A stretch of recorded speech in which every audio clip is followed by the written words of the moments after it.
Mungkin Oke, boleh kenalin diri dulu dok, siapa dokter Nita gitu ke audiens. selamat sore audiens semua. Saya Dokter Mita, Leonora Mita Ningsih, panggilan Dokter Mita, dokter spesialis gizi klinik. Ya, udah itu aja. Oke, ini ada yang pernah lihat dokter Mita nggak? Minggu lalu kita IG Live sama dokter Kurnia, teman dokter Mita juga ya. Jadi saya juga punya apa IG nutrisi nutrisi by Dokter Mita. Nah, di situ saya juga suka sharing Yes. tentang hal tentang nutrisi, tentang gizi, tentang kesehatan berhubungan dengan makanan. Jadi kalau mau follow untuk baca-baca untuk pengetahuan itu oh gitu. Ya. Yes, nanti kita bakal tag akunnya dokter Mita juga di postingan. Gitu.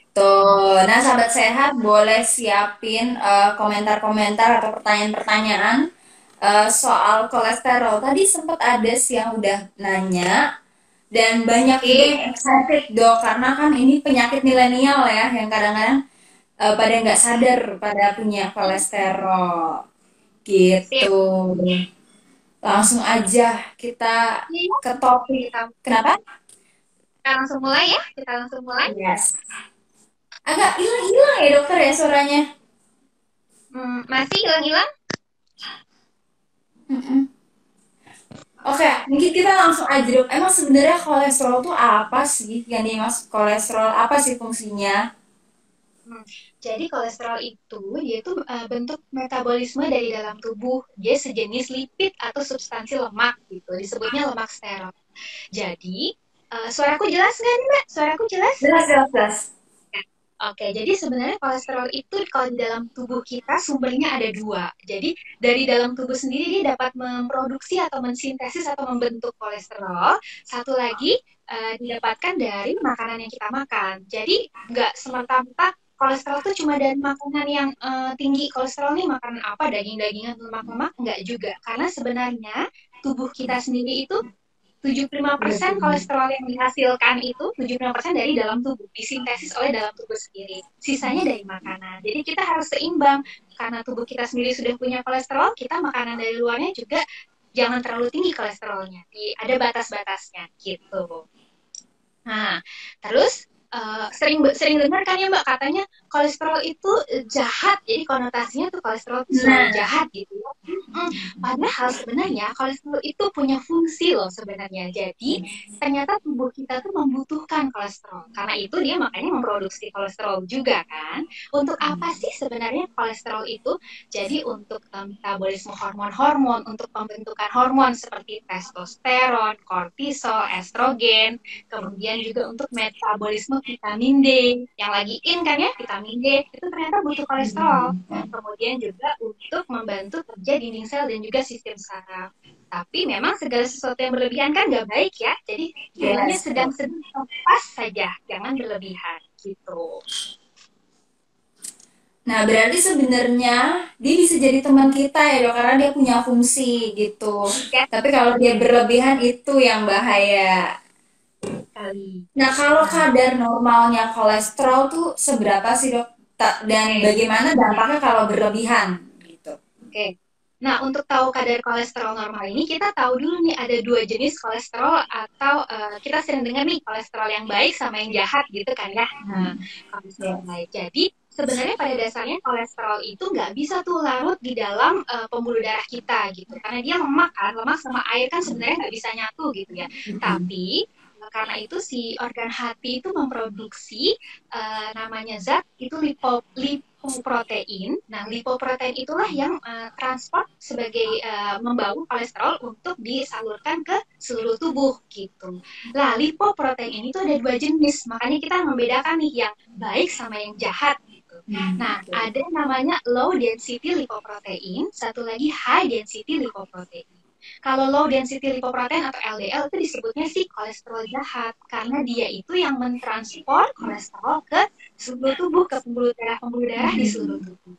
Nah, kalau si HDL ini atau high density lipoprotein, dia itu disebut sih kolesterol baik. Jadi dia itu yang akan mengembalikan apa sih lemak-lemak atau kolesterol yang ada di pembuluh darah balik ke hati. Nah, di hati si kolesterol itu yang dibawa oleh si HDL, dia akan dipecah dan kemudian nanti akan dikeluarkan dari dalam tubuh. Jadi ini kita butuh nih si HDL nih, si lemak baik atau kolesterol baik ini gitu. Hmm. Nanti kita akan lihat nih apa namanya makanan-makanannya lah yang bagus nih HDL-nya.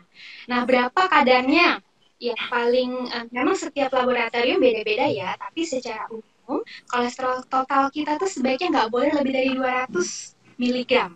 Itu nggak boleh lebih dari 200 miligram. Kalau LDL nggak boleh lebih dari berapa? Nah, baiknya sih sebenarnya optimalnya LDL tuh nggak boleh lebih dari 100. Nah, kemudian kalau HDL justru nih, HDL kita butuhnya agak lebih tinggi karena dia tadi kan si kolesterol baik ya. Jadi kita butuh HDL nih untuk menarik kolesterol yang ada di pembuluh darah dibawa ke hati untuk nanti dipecah dan nanti dibuang dari dalam tubuh. Nah, HDL tuh kita butuh kira-kira optimalnya lebih dari 60 lah, itu bagus. Itu intinya. Kemudian ada juga trigliserid ya, kalau trigliserid tidak boleh lebih dari 150. Itu. Oke. Nah, Nah, yang menyebabkan itu apa aja sih dok? Biasanya yang menyebabkan si kolesterol itu? yang menyebabkan kolesterol tinggi itu ada tiga. Pertama, gaya hidup tidak sehat itu udah pasti ya, karena kita tadi makanan kadar kolesterolnya tinggi. Oh, satu lagi, kolesterol itu adanya itu dari produk hewani loh. Jadi kalau ada yang santan atau minyak atau kacang itu tinggi kolesterol itu salah ya, karena kolesterol itu hanya ada atau berasal dari produk hewani. Nah, tapi ternyata selain produk hewani yang kolesterol ini, ternyata kayak misalnya mungkin kita santan, minyak-minyak goreng, itu ternyata lemak jenuhnya tinggi. Jadi dia bukan kolesterolnya yang tinggi, tapi lemak jenuhnya yang Lemak tinggi. tinggi.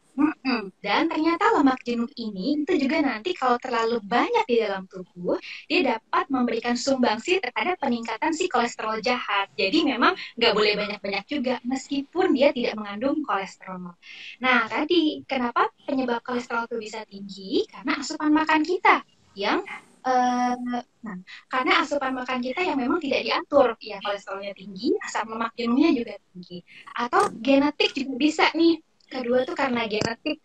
Genetik itu kan kita tahu ya, tadi kolesterol itu diproduksi sendiri dari dalam tubuh. Jadi kalau misalnya ada perubahan atau mutasi sejumlah gen yang diturunkan dari orang tua, jadi membuat tubuh kita tuh tidak bisa membuang kolesterol yang berlebihan yang diproduksi oleh tubuh dari dalam darah gitu. Jadi memang faktor genetik ini mempengaruhi. Dan kemudian ketiga, adanya penyakit-penyakit seperti gangguan hormonal, hipotiroid, itu juga rentan kolesterol tinggi. Gitu. Oke. Nah, dampaknya apa dok kalau misalnya kadar itu berlebihan?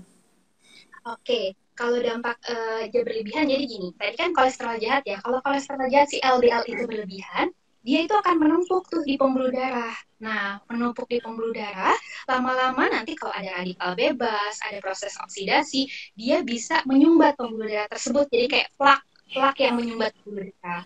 Nah, efeknya apa? Kalau pembuluh darahnya di arteri jantung, kalau dia tersumbat ke situ, padahal kan darah membawa oksigen, membawa nutrisi ke jantung. Kalau dia tersumbat karena kolesterol LDL-nya di situ terlalu tinggi, maka bisa gangguan jantung pasti, sakit jantung. Kalau nanti yang kesumbat pembuluh darah yang ke arah otak, ke pusat, susunan saraf pusat, bisa menyebabkan stroke iskemik karena penyumbatan. Kalau pembuluh darah yang akan ada plak itu karena kolesterolnya terlalu tinggi itu ke arah tungkai atau kaki juga bisa nanti mengganggu aliran darah ke arah tungkai atau kaki gitu. Jadi efeknya banyak jangka panjang gitu. Oke. Nah, tadi ada yang bertanya dok dari Lila Leonita, apakah kolesterol total itu dari jumlah LDL dan HDL? Oke. Jadi kolesterol total itu memang merupakan gabungan dari apa namanya jumlah kolesterol baik dan juga kolesterol jahat dan juga nanti ada beberapa persennya dari trigliserida. Jadi memang tidak semerta-merta kolesterol baik sama jahat di total. Jadi misalnya nih kolesterol total kita 200, oh itu terdiri dari HDL 100, LDL 100 ya enggak juga. Ada presentasi dari profil lemak yang lain misalnya ada trigliserid itu juga berpengaruh. Cuma memang presentasinya tidak sebesar HDL dan LDL. Jadi memang kita sering menganggap kolesterol total itu adalah LDL ditambah LDL. Cuma memang ada bagian kecil dari trigliserid juga. Ya. Hmm, oke. Nah, untuk teman-teman yang bertanya, kita hold dulu ya. Boleh ditaruh di kolom Q&A-nya, nanti bakal ada di sesi pertanyaan. Kita pakai list dulu. Nah, kalau Oke. misalnya dok, usia berapa sih sebenarnya yang rentan kena kolesterol? Apakah hanya orang tua aja atau bahkan anak-anak remaja dewasa juga bisa kena? Oke, jadi dulu kan kita sering dengarnya, oh orang-orang tua nih yang kena kolesterol gitu, usia 45 tahun ke atas gitu ya, atau 50, ya 40 tahun lah itu kolesterolnya tinggi. Nah, ternyata belum tentu, apalagi sekarang gaya hidup sekarang nih ya, makanannya yang banyak mengandung kolesterol, kemudian lemak jenuh juga tinggi, kurang olahraga. Nah, itu dari usia sebenarnya dari rekomendasi dari luar negeri dari suatu guideline atau pedoman sebenarnya mulai usia 20 tahun kita tuh udah bisa loh mulai aware sama kolesterol. 20 tahun kita mulai cek kolesterol nih.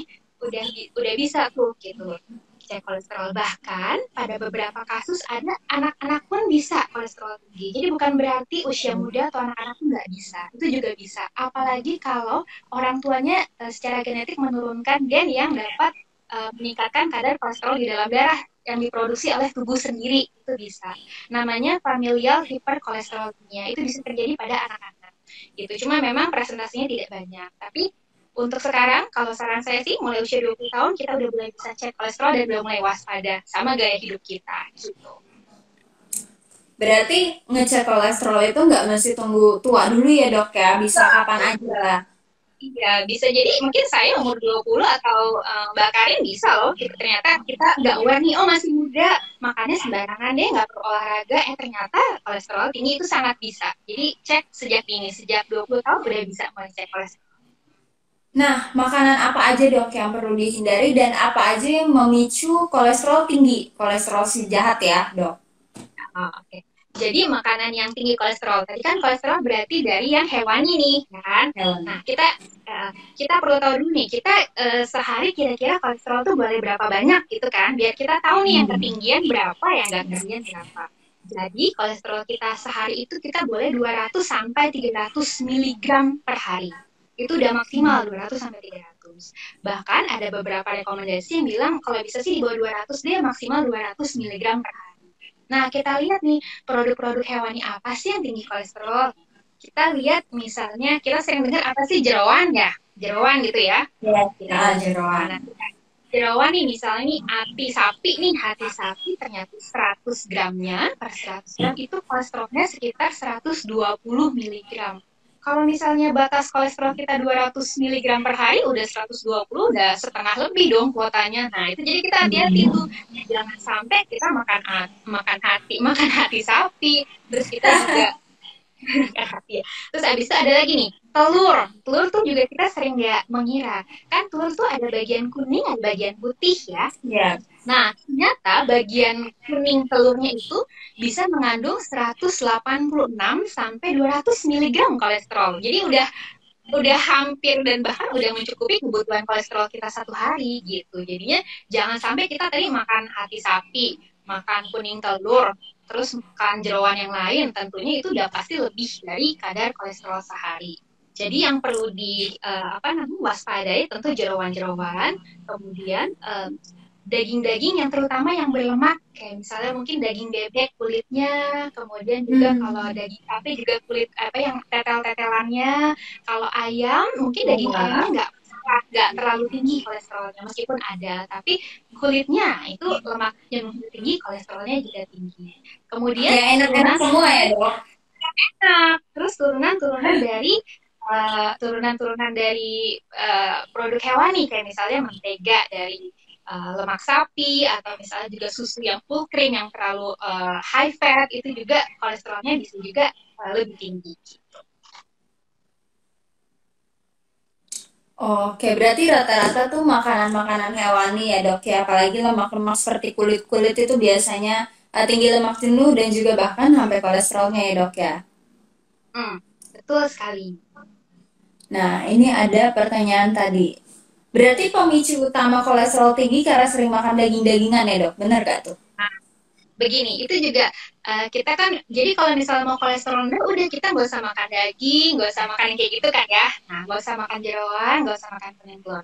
Tapi ingat lagi, tadi kolesterol itu ada dua sumbernya. Yang pertama itu 75-80% diproduksi oleh tubuh sendiri. Sisanya yaitu 20-25% itu dari makanan dari luar. Jadi sebenarnya pemicu utama kolesterol tinggi memang bisa dari luar sekitar 25%, tapi selebihnya bisa karena memang produksi di dalam tubuh sendiri tinggi, terutama kalau masalah genetik ya. Genetik tuh, oh orang tua, kakek nenek kolesterol tinggi, oh jangan-jangan kita memang punya gen yang memang kolesterol kita udah tinggi, jadi kita juga lebih menjaga makanan dari luar. Terus sering makan daging, nah tadi kolesterol tuh bukan hanya dari daging ya, juga produk-produk dari hewan. Daging juga kita yang mengandung kolesterol yang paling banyak ya, itu yang lemaknya juga tinggi, tetelan ya, apa sih namanya ya, kulit-kulitnya gitu. Kemudian daging apa dulu? Kalau ayam itu juga kolesterolnya lebih rendah daripada daging misalnya bebek atau misalnya sapi gitu. Jadi sering makan daging kolesterol tinggi, bisa iya bisa enggak. Lihat juga makanan lain gitu.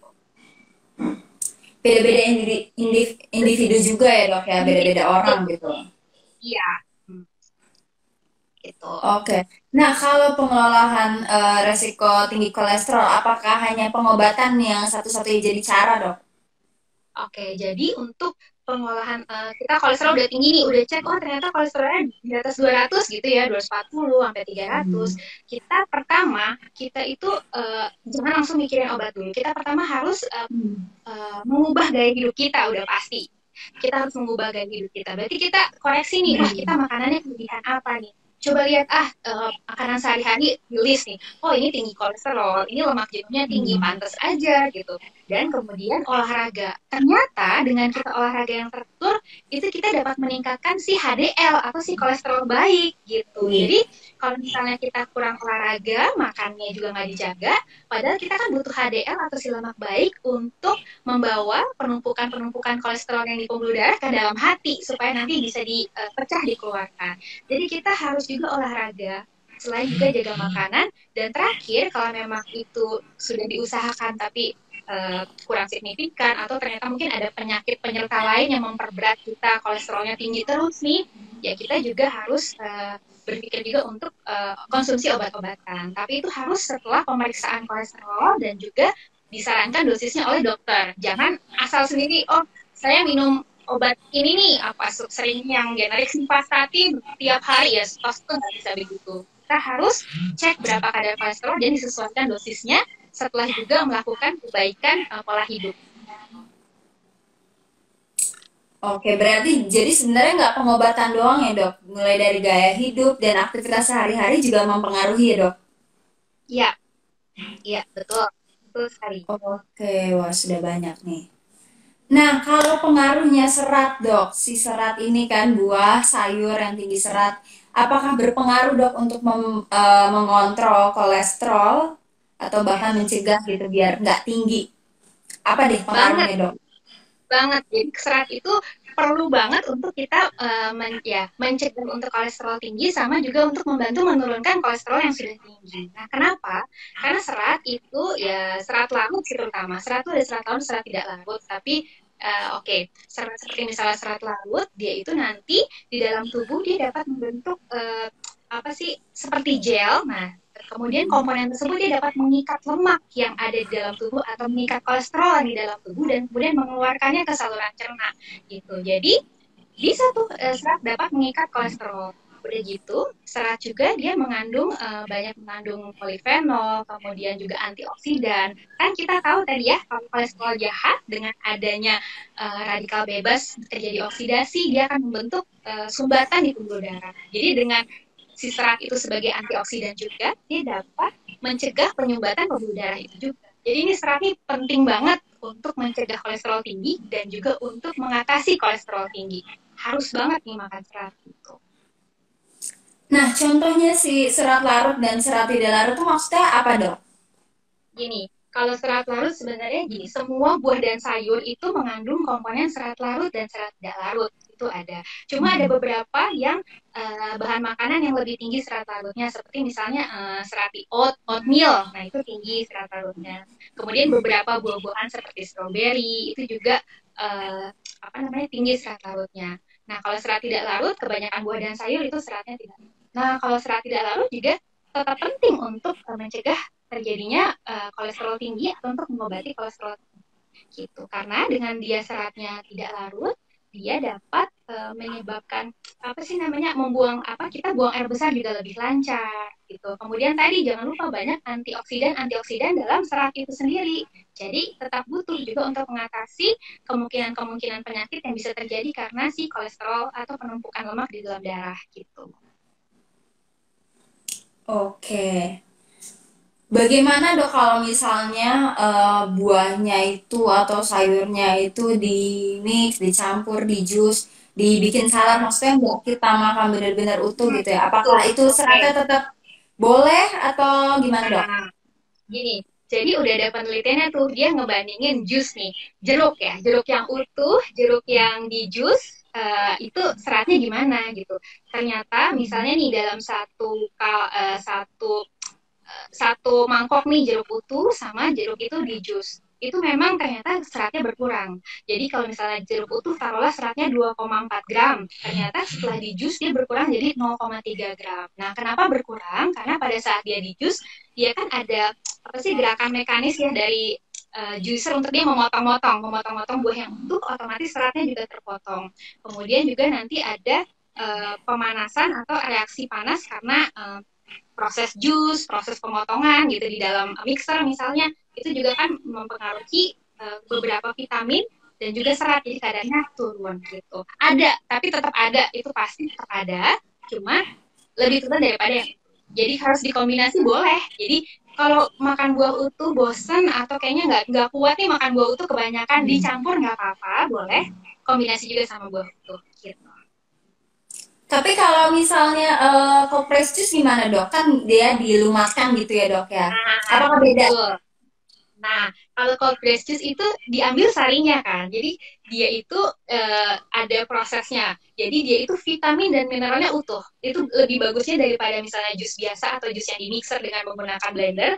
Dia itu vitamin dan mineral utuh karena proses pemanasannya nggak ada. Tuh. Tapi memang seratnya karena dia kebanyakan yang diambil sarinya, memang seratnya juga akan berkurang tetap. Jadi cold press juice diminum sangat boleh. Antioksidannya juga bagus, vitamin mineral juga ada karena utuh. Tapi untuk seratnya kita harus kombinasi dari yang buah-buahan itu juga gitu. Oke, oke, oke. Berarti tetap boleh ya dok ya? Tetap dong. Wah, sudah banyak nih dok yang bertanya. Oke. Oke, nih dok, ada yang tanya, dok, bagaimana hubungannya kolesterol dengan menstruasi? Oke. Karena berpengaruh Ya, dengan hormon ya dok ya? ya betul. Kolesterol itu berpengaruh dengan menstruasi. Jadi gini, kolesterol atau ya lemak. Jadi kan kita butuh tadi kan lemak atau juga kolesterol itu untuk metabolisme atau sintesis hormon-hormon. Tadi salah satunya bisa estrogen, progesteron itu juga bisa. Jadinya itu kalau kita kurang kurang kolesterol atau kurang ya lemak lah dalam darah, salah satunya kolesterol itu, kita tentu siklus menstruasinya bisa tidak teratur, itu iya benar gitu. Jadi kekurangan tidak baik. Tapi kalau kelebihan, kita kelebihan kolesterol atau kelebihan lemak jenuh, tentu penumpukan-penumpukan lemak terutama di rongga perut, di dalam rongga perut dan di sekitarnya, itu juga dapat mengganggu siklus menstruasi. Lemak terlalu tinggi, siklus menstruasi juga bisa tidak teratur gitu. Jadi nggak boleh kurang, nggak boleh berlebihan. Tuh. Oke.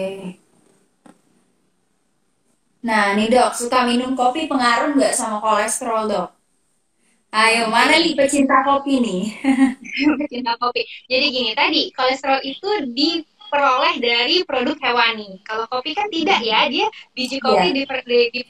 dia itu diperoleh dari tanaman kopi. Jadi tidak berpengaruh terhadap kolesterol.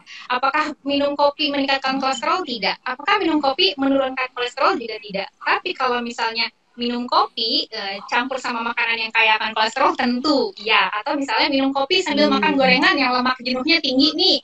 Nah, kita tahu tadi lemak jenuh meskipun dia tidak mengandung kolesterol, misalnya gorengan misalnya ubi goreng, tapi kan lemak jenuh juga dapat kalau ketinggian juga dapat memberikan sumbangsi terhadap pembentukan kolesterol yang lebih tinggi di dalam tubuh kita. Jadi kopi sendiri tidak mempengaruhi kolesterol. Oke, berarti yang tinggi lemak jenuh ya dok ya, yang dikonsumsinya bareng Ya, lemak jenuh gitu. dan Oke, kolesterol tinggi. Kak. Buah-buahan dan sayur-sayuran yang bagus untuk menurunkan kolesterol. Jahat berarti tadi ya dok ya, yang serat larut ya dok ya. Boleh apel. Jadi sebenarnya serat juga fine sih. Kalau bingung nih, buah-buahan serat larut, serat tidak larut. Kalau serat larut gampang sih di oatmeal tuh banyak. Tapi kalau ada di apel juga bisa serat larut. Tapi sebenarnya makan serat aja setiap kita makan tuh kita harus ada sayur-sayuran. Jadi tiap 3 kali makan nih, makan pagi, makan siang, makan sore atau makan malam ada sayuran. Plus diantaranya kita juga boleh konsumsi buah. Konsumsi buah apa aja nggak masalah sih sebenarnya gitu untuk kolesterol. Untuk menurunkan kolesterol jahat juga jangan lupa tadi olahraga karena olahraga meningkatkan HDL si kolesterol baik yang membantu menurunkan kolesterol yang ada di pembuluh darah kita gitu. Oke, aku scroll ke atas dulu. Ini tadi ada yang bertanya, kalau bumil kolesterolnya tinggi itu nuruninnya kadar kadar kolesterol jahatnya gimana dok? Nah, gini, kalau ibu hamil nih khususnya, dia itu ibu hamil ada fisiologis atau memang apa ya namanya fisiologis normal kolesterolnya tinggi. Yes, memang ibu hamil karena ada proses-proses di dalam tubuh, kemudian dia pembuluh darah meningkat, sirkulasi darah juga meningkat, volume darah meningkat, kemudian itu juga bisa secara normal atau fisiologis kolesterol darahnya itu meningkat itu bisa sangat bisa. Nah, cara menurunkannya sebenarnya gak usah minum obat ya, jangan karena ada beberapa obat-obat golongan untuk menurunkan kolesterol itu justru tidak boleh diberikan pada ibu hamil. Jadi tetap biasa aja, tetap makan buah, tetap makan sayur, kemudian jangan lupa tetap aktivitas seperti biasa, tetap aktivitas fisik olahraga sesuai usia kehamilan. Maksudnya jangan cuma diem, tetap jalan, tetap aktif gitu supaya tadi HDL-nya semakin tinggi. Kemudian dengan makan buah dan sayur sebenarnya bukan cuma mengontrol kolesterol, juga untuk membantu pencernaannya juga lebih lancar. Karena kita tahu kalau ibu hamil pada usia kehamilan tertentu, dia akan susah buang air besar karena sembelit itu sering tuh kayak gitu. Nah, jadi tetap biasa aja konsumsi buah sayur sama aktivitas fisik seperti biasa, jangan mager, nah gitu, supaya metabolisme lemaknya lebih bagus. Gitu. Sama untuk makan ya tentunya yang gorengan-gorengan, yang kaya lemak jenuh, yang terlalu banyak lemak dari hewani itu juga bisa agak dibatasi. Gitu. Karena secara fisiologis kadar kolesterolnya sudah lebih tinggi memang kalau dia hamil. Oke, berarti kuncinya jangan minum obat malah ya dok ya, bahaya ya. Iya, jangan langsung apalagi ibu hamil ya, karena nanti ada beberapa yang akan berpengaruh pada kehamilannya. Jadi hati-hati ya dari makanan sehari-hari aja yang dikontrol dan juga aktivitas. Oke, tadi ada lagi pertanyaannya. Yang Saya, triglycerid, oke. Mungkin ini dulu dok. Kenapa abis minum susu kacang kedelai atau jus beet bagian tengkuk kepala jadi sakit dok? Oke, jadi kalau itu berhubungan dengan kolesterol sih enggak ya, karena kan jus beet atau susu kacang kedelai dia tidak mengandung kolesterol. Bahkan kacang kedelai itu mengandung isoflavon. Isoflavon itu dari beberapa penelitian dia justru dapat membantu untuk mengurangi kadar kolesterol jahat di dalam tubuh. Nah, jus beet juga itu kaya akan antioksidan yang juga bagus untuk menurunkan resiko-resiko penyakit yang dapat disebabkan karena kolesterol tinggi. Kalau bagian tengkuk kepala jadi sakit, coba deh lihat lagi apa hanya karena susu kacang kedelai atau jus beet gitu, karena kan bagian kepala juga sakit, bisa jadi apa kamu salah bantal, apa karena otot-otot kamu di sini kaku karena posisi tertentu, atau ada makanan lain kah selain itu yang mungkin juga berhubungan sama kolesterol, karena kolesterol tinggi juga nggak selalu bikin tepuk sakit loh, belum tentu itu personal, ada yang nggak berasa apa-apa kolesterolnya tinggi gitu, jadinya banyak hal yang menyebabkan tepuk kepala jadi sakit, tapi yang jelas kacang kedelai atau jus beet itu tidak mengandung kolesterol. Oke. Bagaimana dengan makanan yang mengandung trigliserin Triglycerid tinggi? tinggi Karena ya. tidak disebutkan bahwa trigliserin itu termasuk dalam komponen kolesterol juga, dok. Oke, Gimana tuh? jadi selain tadi kan dua jenis kolesterol tuh HDL sama LDL, ada juga jenis lemak lain disebutnya trigliserid yang seringkali kalau di dalam pemeriksaan laboratorium kita suka ikut diperiksa kan tuh kolesterol total, LDL, HDL, trigliserid. Namun beda nih sama kolesterol atau beda sama HDL, LDL, dia beda nih. Trigliserid itu agak beda gitu. Karena kalau kolesterol tadi kan untuk diperlukan untuk membentuk hormon, kemudian juga untuk tadi apa sih sistem saraf, kemudian juga untuk yang lain. Nah, tapi kalau trigliserid itu juga beda. Makanan yang menyebabkan trigliserid ini juga berbeda dengan apa tadi kolesterol atau yang LDL HDL.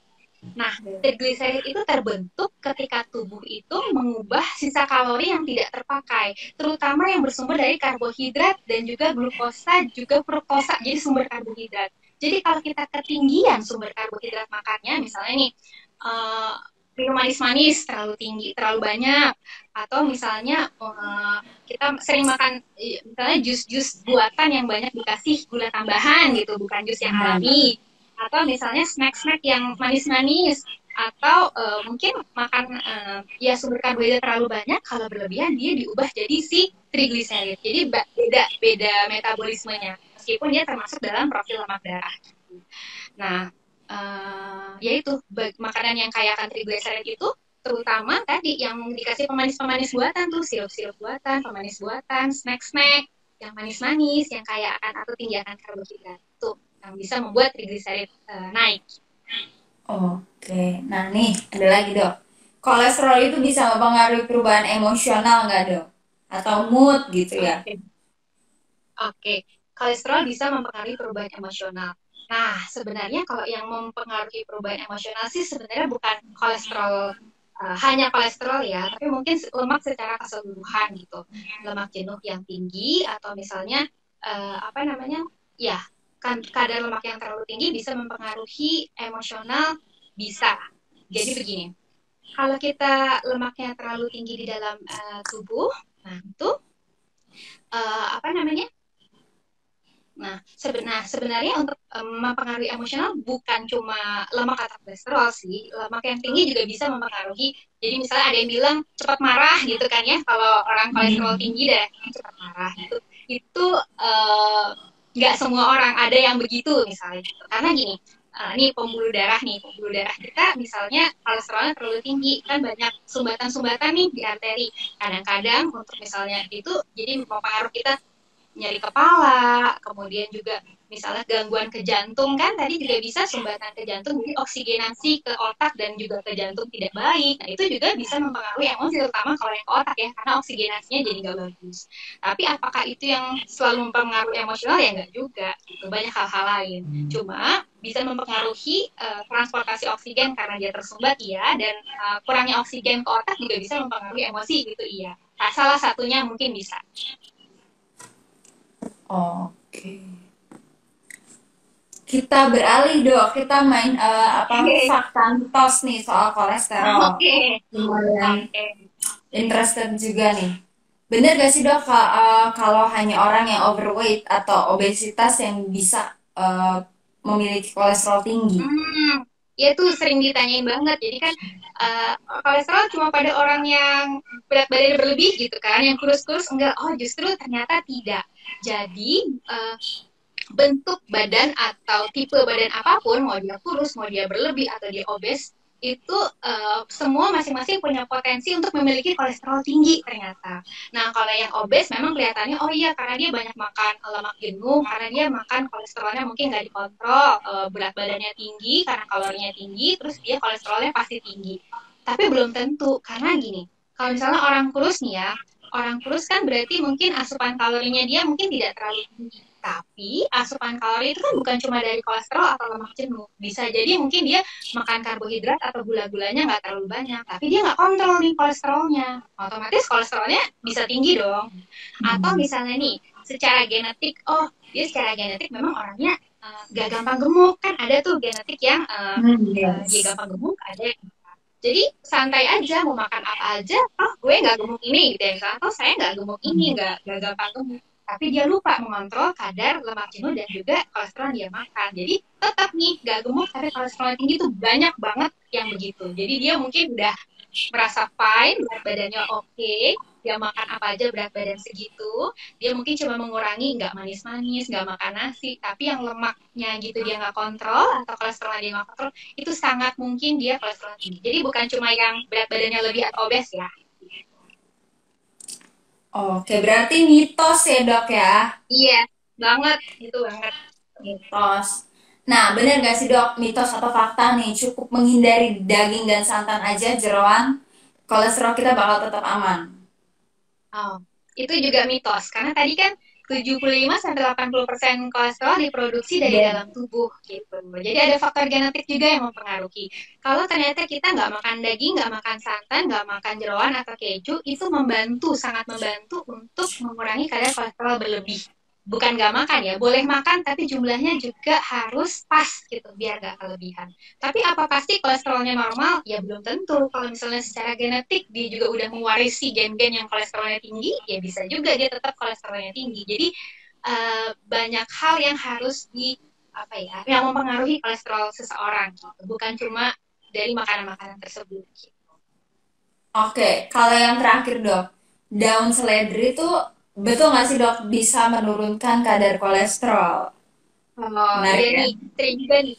Seledri itu sering dihubungkan selain sama kolesterol juga darah tinggi tuh. Jadi makan seledri nih, jus seledri tuh lagi in. Jus seledri Hmm. bisa nurunin kolesterol sama darah tinggi. Nah, jadi saya pernah baca tuh tentang studi atau penelitiannya. Jadi si seledri ini tuh punya senyawa kimia namanya 3N-butyl phthalate. Nah, si 3N-butyl phthalate ini memang di penelitian itu bisa memiliki efek menurunkan si LDL atau si kolesterol jahat tadi gitu. Sama dia juga punya efek untuk dia mengurangi sekresi hormon stres dan dia juga melemaskan otot-otot di sekitar pembuluh darah sehingga melancarkan aliran darah sehingga tensi atau tekanan darah jadi turun tuh juga bisa. Dan kemudian dia tuh juga punya kandungan polifenol yang berperan sebagai antioksidan. Nah, kita tahu tadi kita butuh antioksidan supaya tidak terjadi reaksi oksidatif di pembuluh darah yang membentuk plak-plak atau sumbatan kolesterol. Nah, tapi percobaannya itu yang saya baca memang belum pada manusia ya, percobaannya masih pada hewan coba tikus. Jadi hewan coba tikus nih dikasih ekstrak seledri dalam bentuk kapsul 75 mg 2 kali sehari selama 6 minggu berturut-turut. Itu setelah diperiksa, setelah dikasih itu, oh ternyata kolesterol jahat atau si LDL-nya tuh turun. Itu iya. Jadi, tapi apakah pasti pada manusia belum tentu, cuma memang kita bisa ambil adalah itu seledri kan termasuk sayuran hijau ya gitu. Itu Ya, baik karena antioksidannya ada, jadi tetap aja nggak apa-apa mau minum boleh. Apakah pasti ya belum tentu, tapi ternyata memang efek antioksidannya itu ada dan itu baik untuk yang punya kolesterol. oke, oke, oke, oke. Nah, ini banyak yang nanya Banyak juga nanya. nih. Oke. Banyak ya? Oh, Ternyata banyak. oke, mungkin bisa singkat nih dok tentang berarti ibu hamil tuh boleh minum susu kedelai tiap hari untuk menurunkan kadar kolesterol jahat ya dok? Boleh. Jadi gini, pertanyaannya adalah, ibu hamil boleh minum susu kedelai tiap hari? Boleh. Apakah itu untuk menurunkan kadar kolesterol jahat? Salah satunya iya, tapi apakah langsung nih pasti? Kita minum susu kedelai 3 kali sehari, kolesterol jahat pasti turun? Belum tentu. Karena tadi kolesterol kan, eh, jadi gini, kedelai itu salah satunya. Dia mempunyai isoflavon yang dikatakan bisa baik untuk menurunkan kolesterol jahat, ya. Tapi bukan cuma kedelai, kan tadi sayur buah dan juga aktivitas fisik juga baik untuk menurunkan kolesterol. Jadi boleh diminum tiap hari boleh. Satu lagi tapi ibu hamil itu juga perlu sumber nutrisi lain selain dari susu kedelai. Gitu. Susu kedelai kaya akan nutrisi iya, tapi juga perlu dikombinasi sama nutrisi lain. Ada juga susu misalnya untuk ibu hamil, nah itu juga banyak diberikan tambahan-tambahan untuk omega 3 dan lain-lain yang nggak ada di susu kedelai. Gitu. Jadi kombinasi lah. Oke. Nah, bagaimana dok misalnya kolesterol kita itu kita punya kolesterol tinggi nih dok, tapi tanpa gejala. Hmm, Apakah oke. Okay. aman-aman aja? Dan biasanya gejala kolesterol itu seperti apa sih dok?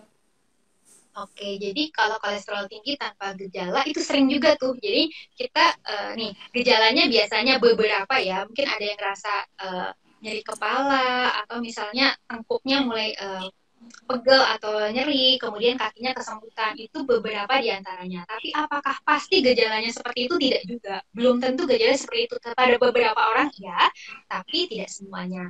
Nah, kalau yang tanpa gejala, gimana dong kita taunya?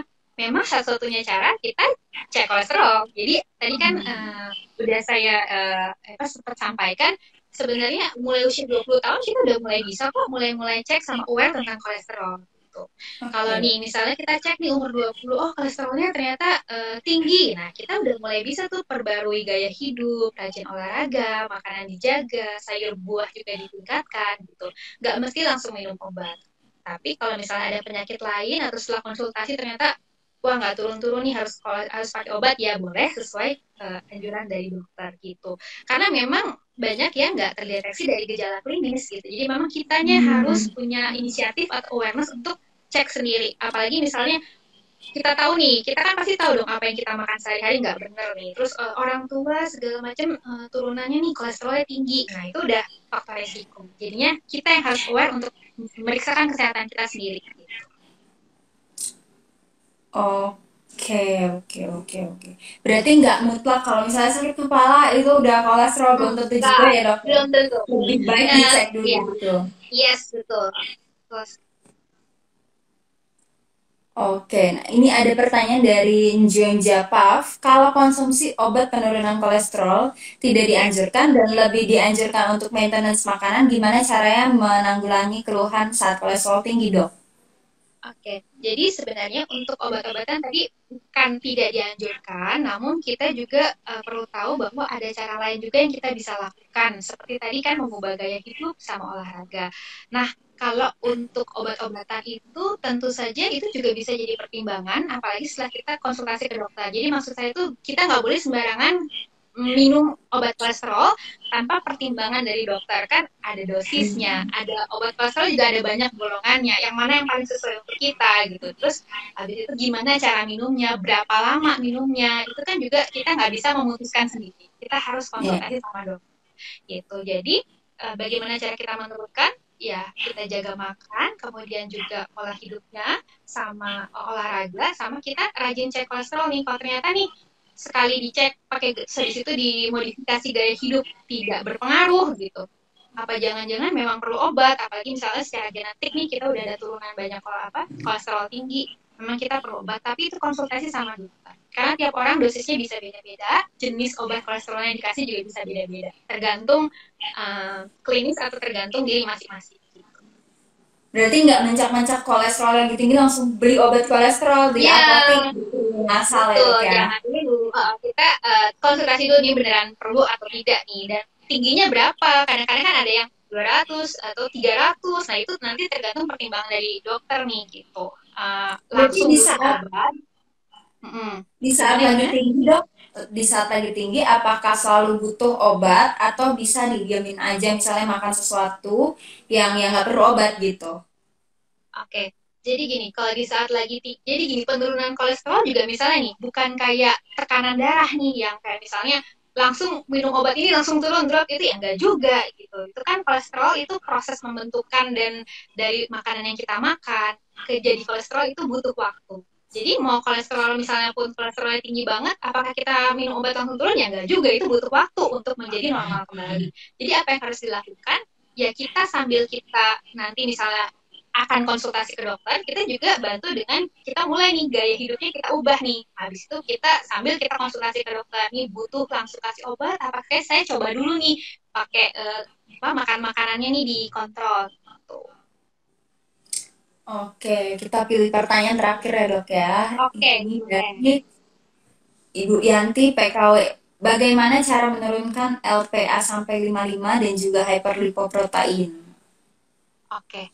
Jadi ini pasti udah cek labnya lengkap banget ya, udah tahu apa lipoprotein A, kemudian jadi gini, sebenarnya mungkin apoprotein kali ya. Kalau lipoprotein itu apo tuh ada apo A, ada apo B, ada apo C. Nah, itu. Kemudian nanti dari apoprotein itu nanti yang berperan juga si HDL sama LDL. Gitu. Dan juga cara jadi intinya cara menurunkan yang lipoprotein yang menyebabkan lemak yang jahat gitu kan ya, sama dan hiperlipoprotein. Hiperlipoprotein maksudnya mungkin lipoprotein atau apoprotein yang menjadi LDL atau menjadi si kolesterol yang jahat gitu ya. Nah, caranya itu ya balik lagi sih sama.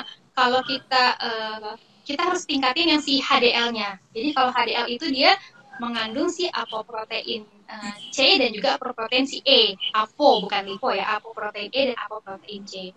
Nah, itu kita tingkatin HDL. HDL itu ditingkatin gimana caranya nih? Kita bisa pilih makan makanan yang mengandung lemak tidak jenuh gitu. Seperti misalnya alpukat, itu kaya tuh akan monounsaturated fatty acid atau lemak tidak jenuh ganda. Jadi kita kayakan misalnya seperti kayak alpukat, kacang almond, kemudian pistachio, kemudian juga lemak-lemak seperti dari minyak seperti canola oil. Jadi lemak-lemak yang untuk dressing ya, bukan untuk digoreng. Itu bisa meningkatkan kadar HDL dan menurunkan hiperapoprotein yang menyebabkan si LDL atau lemak jahat. Sama untuk meningkatkan si HDL dan menurunkan si lipoprotein yang jahat, kita harus olahraga. Itu sudah terbukti kalau dengan kita melakukan aktivitas fisik 30 menit sehari selama 5 hari atau seminggu 5 kali, itu kita dapat meningkatkan si HDL gitu. Dan menurunkan si hiperlipoprotein atau apoprotein yang jahat. Berarti peran olahraga tuh penting juga ya dok ya? Iya, olahraga. Nah, yang terakhir dok, apa edukasi untuk mencegah kolesterol gitu? Oke, edukasi untuk mencegah kolesterol. Nah, pasti tadi kita harus mulai aware. Kita nggak boleh, misalnya kita masih muda, kita nggak boleh merasa kolesterol itu punya orang tua, tidak. Kita dari muda pun kita bisa kolesterolnya itu tinggi. Jadi kita harus aware. Kita boleh coba cek, sama mulai nih kita periksa diri atau introspeksi. Kita udah makan apa aja sih gitu selama ini kita kebiasaan makannya apa? Apa kita kebiasaan makan makanan yang berlemak jenuh, lemak jenuh tadi misalnya tadi dari yang hewani, yang kulit-kulit, atau misalnya juga goreng-gorengan gitu yang dapat memberikan sumbangsi peningkatan kadar kolesterol jahat. Atau juga mungkin kolesterolnya sendiri kita sering makan, misalnya kita suka telur nih, telur kuning telur bisa sehari 2 atau 3 gitu-gitu digoreng. Nah itu kan juga pasti udah berlebihan. Terus kemudian kita juga jarang olahraga, pada olahraga meningkatkan si kadar lemak baik atau kolesterol yang baik. Jadi kita mulai aware terhadap hal itu, sama mulai nih gaya hidupnya sehat. Kita makan mulai apa? Sayuran hijau, kemudian buah, tuh, kemudian sayur, oat juga bisa. Oat itu yang kaya akan serat larut ya, sehingga dia dapat mengikat kadar kolesterol di dalam darah. Kemudian juga mulai pilih lemak-lemak yang baik, seperti misalnya kacang-kacangan. Kacang-kacangan tapi bukan yang digoreng ya. Kalau kacang-kacangan digoreng udah beda lagi. Kacang-kacangan tadi kayak almond, pistachio, kemudian buah seperti alpukat yang kaya akan lemak baik gitu. Jadi dia dapat meningkatkan si kadar HDL.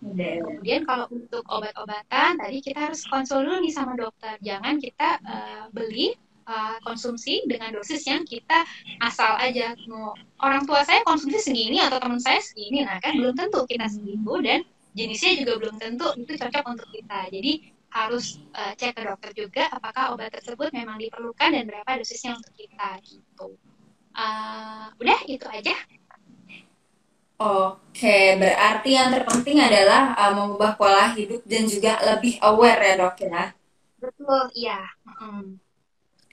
Nah, ini kayaknya ada yang nggak kebaca deh. Tapi ini bagus-bagus semua. Mungkin Boleh. sebagai apresiasi dokter boleh pilih pertanyaan terbaiknya hari ini. Siapa ini? Ada di kolom Q&A juga. Oke, aku mau yang tentang tadi trigliserid deh, boleh yang tentang trigliserid?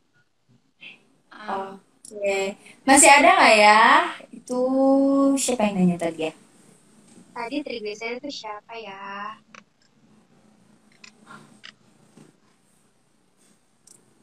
Oke, nanti kita coba cari ya. Ya. Aku udah screenshot. Nah, mungkin karena kolesterol ini lumayan banyak ya dok ya yang mengalami gitu. Jadi excited banget nih hari ini nih banyak penanyanya nih si kolesterol. Salah satu penyakit degeneratif juga ya dok ya? Iya, jadi kolesterol itu Jadi gini, ada namanya sindrom metabolik, Mbak Karin. Nah, sindrom metabolik itu jadi ada beberapa poin. Salah satunya itu adalah si kolesterol. Jadi kalau sindrom metabolik ini ada pada seseorang, itu dapat meningkatkan resiko penyakit stroke dan jantung. Sindrom metabolik ini apa aja sih poin-poinnya? Jadi ada obesitas abdominal. Jadi lingkar perutnya berlebihan tuh. Kalau cowok lebih dari 90, kalau cewek lebih dari 80. Kemudian kadar trigliserid yang berlebihan di atas 150. Yang ketiga, kadar HDL atau kolesterol yang baiknya kurang. Nah, kemudian yang keempat itu tekanan darah yang terlalu tinggi, dan yang kelima glukosa darah atau gula darahnya juga tinggi. Jadi dari 5 poin ini kalau 3 terpenuhi itu, jadi tadi oh ternyata dari 5 poin ini HDL-nya kurang, trigliseridnya tinggi, terus habis itu tekanan darahnya tinggi, oh udah 3 terpenuhi. Ternyata resiko stroke-nya itu bisa 2 sampai 3 kali lebih tinggi daripada orang lain yang tidak punya sindrom tersebut. Jadi ini hati-hati karena kemana-mana lah efek atau apa namanya efek sampingnya gitu sih. Kolesterol ini salah satunya. Aduh, jadi masih pengen nanya lagi nih. Kayaknya ada bayangan-bayangan lagi. Cuma waktunya sudah Iya. mau habis. Jadi pertama mau ngucapin terima kasih banget buat Dokter Nita. Tadi banyak Sama-sama. yang ngomong. Ya, Terima kasih atas penjelasannya karena detail dan jelas, sangat jelas. terima Dan kasih. terima kasih juga buat sahabat sehat yang udah excited nanya, jadi dapat ilmu baru lagi. Dan minggu depan itu kita bakal ngomongin hipertensi bareng Dokter Oh, oke. Mingganer. Jadi Oke. berhubungan, Siap. lumayan berhubungan Iya, gitu. benar. Kemarin asam urat ya, asam urat udah, kolesterol, habis Ya, itu hipertensi. Sip, catat deh. hipertensi. Iya. Nah, minggu depan jam 4 sore juga hari Kamis. Terima kasih banyak untuk Dokter Mita. Sama-sama. Semoga sehat selalu, sukses selalu. Jangan lupa follow Iya. juga Nutrisi by Dokter Mita ya. Nanti bakal kita Iya. tag di bawah. Dan selamat juga untuk Lila Leonita nih, pertanyaan dia banyak juga tadi. Bagus-bagus. Yes. Siap. Oke. Mungkin sampai jumpa, sampai sini aja dok. Terima kasih Ya. banyak dan sampai jumpa minggu depan. Ya.